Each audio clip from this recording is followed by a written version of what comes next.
She went to her bedroom and cried for hours. Even her mother couldn't console her, but instead told her not to see it as a death sentence, but as an opportunity to find someone who would love her. What if he doesn't, and then spread the rumor about me? What then is my fate? Her mother said when that bridge came, they would cross it.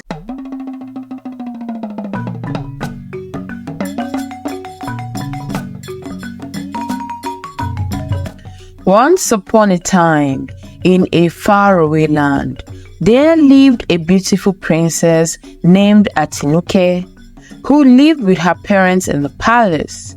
The princess was kind and meek, showing love wherever she went. Princess Atinuke loved to sing, and her voice carried weight whenever she sang, making it unique to her.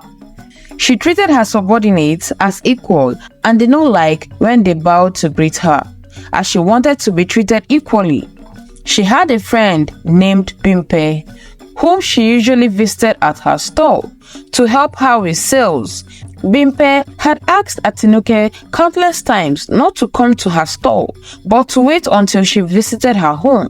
However, Atinuke knew that her friend usually came only on Sundays and left early because the princess did not attend to anyone after 6 p.m. due to palace rules.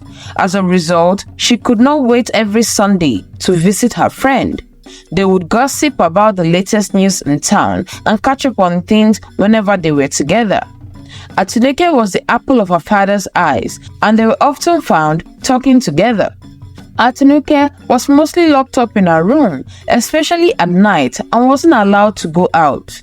One day, Atinuke's father called her to his chambers and asked her to get married, saying that suitors were already coming for her hand.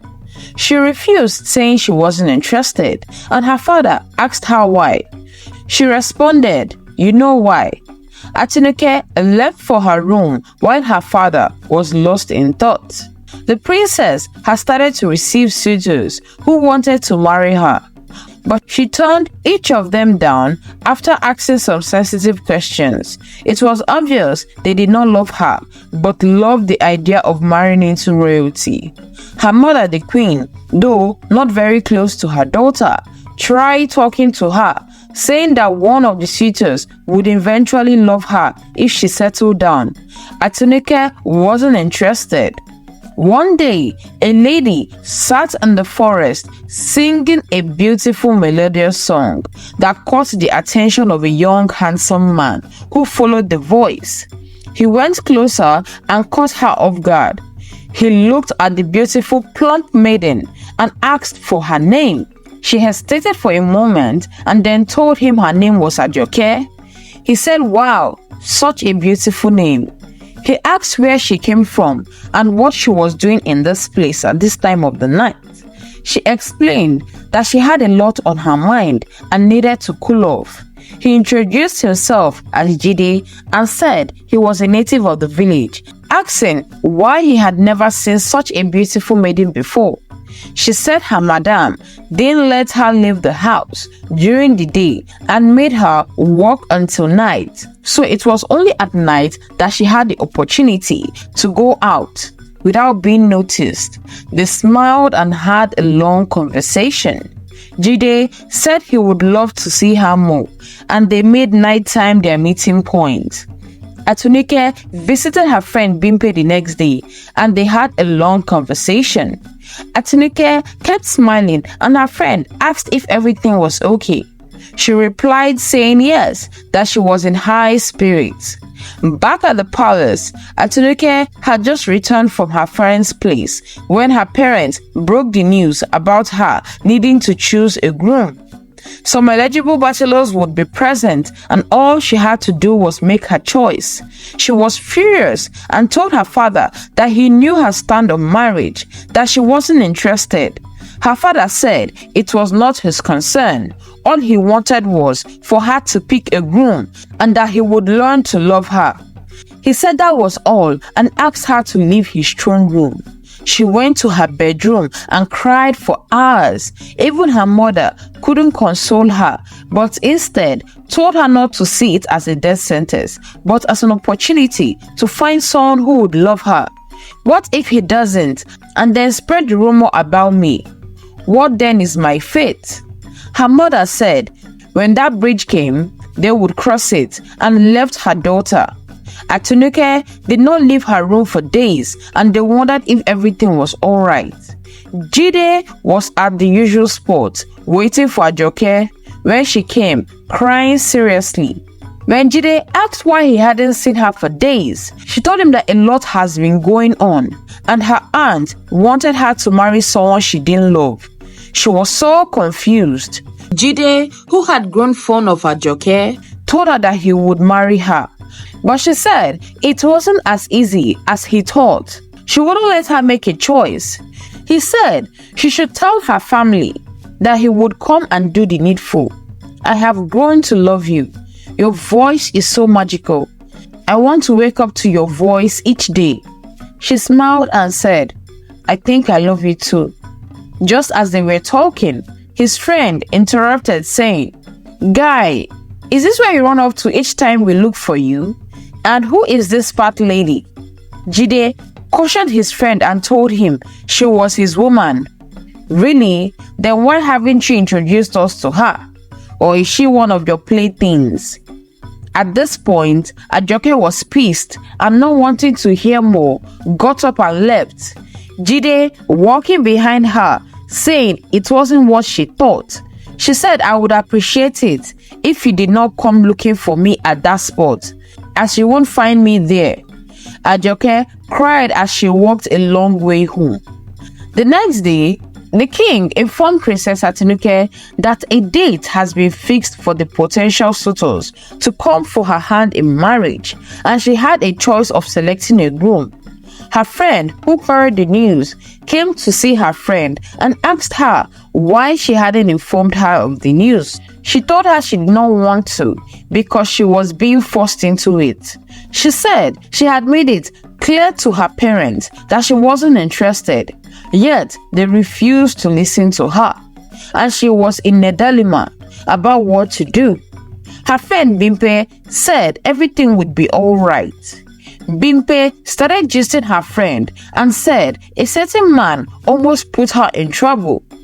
Her friend asked what she meant. She said he called himself Jide, or she didn't know, saying he was looking for a certain maiden called Ajoke, and said he wanted to marry her because he loved her so much. Atinuke listened to her dear friend intently and asked how her aunt took it. Well, she told him it was the wrong house because no one with that name lived there. She told her friend, thank God he did not put you in trouble. After much discussion, they bade each other goodbye and left. Atinuke went to see her father and told him that the suitors should be volunteers and not handpicked, as she was the one getting married. He agreed to her request and she went to her chambers. That night, Jide, who was still at the usual spot, sighted Ajoke and asked who she was, as it was obvious she had been lying to him. She said, I know you're a bit confused now, but I want you to do me a favor. Go to the palace and be part of the men who want the princess for a bride. I will be at the palace and will explain everything to you, but I hope the princess picks you. Jide asked if she lived and worked in the palace. She said something like that, but I can't disclose much. Just promise me you will do what I have asked. He said okay, and they both bade each other goodbye. The day for the selection came, and a group of men lined up for the princess to make her choice. You could see the men smiling and hoping they would be chosen. Men who were very handsome, with broad shoulders and handsomely dressed, all lined up as the princess checked them out. Atinuke stopped in front of Jide and told the king he was the one. They all cheered and fixed a date for the wedding ceremony. Jide wasn't as excited as he would usually be, and he kept scouting around the palace as if he was looking for someone. Atinuke took Jide to her bedroom so they could have some privacy and asked if everything was alright. He replied saying yes, but he thought he would see someone who had asked him to come. She said, "Ajoke, right?" He smiled and said yes. She asked him if he liked her to the extent of marrying her. He replied saying she was one of the most beautiful women he had ever laid eyes on, but Ajoke was the one for him as he was already in love with her. She asked him to tell her more about his love, and he said, "Well, she is very soft-spoken and I love her laughter. When she sings, it melts my heart, and I would not want it any other way." She then asked him if he was in love with her. Why did he not tell his friend about her? He said, "It's like Ajoke told you that." She said yes. He said, "Well, I am unfortunate to have jerks as friends who only admired beauty by how slender the figure and charming the woman looks, not who she is within. So I kept her away from them. Besides, I love her, and that is all that matters." He asked if he could see her, and the princess said in no time. Just then, it turned dark, and Princess Atinuke transformed into Ajoke. Jide was stunned and drew back for a moment, trying to collect his thoughts. He asked what was going on, as he was unable to understand. She asked him to sit, saying she wanted to narrate a story to him. He sat and she narrated. "Long ago, when my father was a bit foolish, he made a bet with his friends to get into a pant of a certain maiden. When he did, the lady asked him when he would come to marry her. He said, 'What gave you the impression that I would marry someone like you?' and laughed at her before leaving.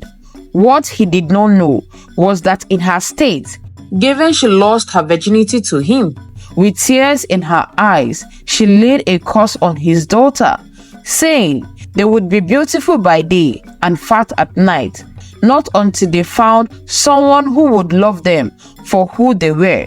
The curse would not be broken. He only found out after I was born, after much consultations. They realized this. We ensure that anyone hired never reveals this secret to anyone, and that is why I have remained within the palace, never wanting to go out for the fear of being judged and hurt. My mom was the one who suggested I go out. Who knows, I might find someone who will love the other side of me. She was right after all. My father wanted me to marry someone with the hope they would eventually fall in love with me and break the curse. So you see why the mystery behind it all and why I did what I did."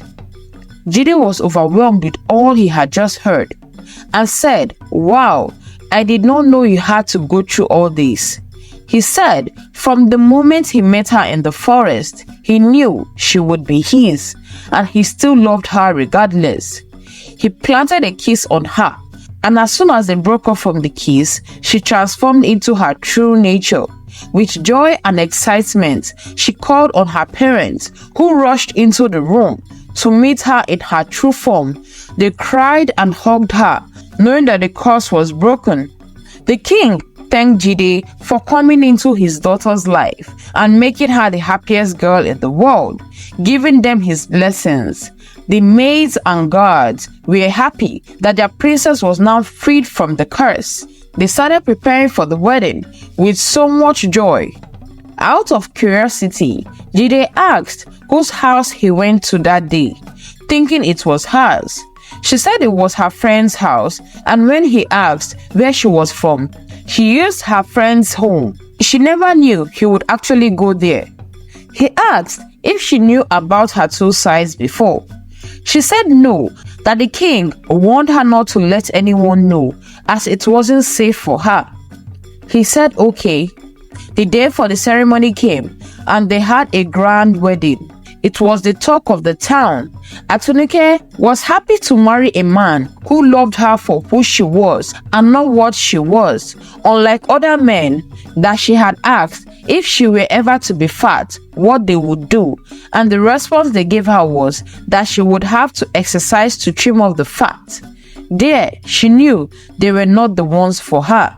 The wedding ended grandly and they went on to start their lives together, built on the foundation of love. The end. Some of the lessons to be learned from this story are: do not take advantage of anyone, as it has a way of coming back to you. Learn to love people for who they are and not what they look like. Above all, no matter what you look like, know that there is someone for everyone. Thank you so much for watching till the end. Please click on the subscribe button to support us. Turn on the post notification to get notified when I upload a new story. Like, share, and comment your thoughts. Till then, bye.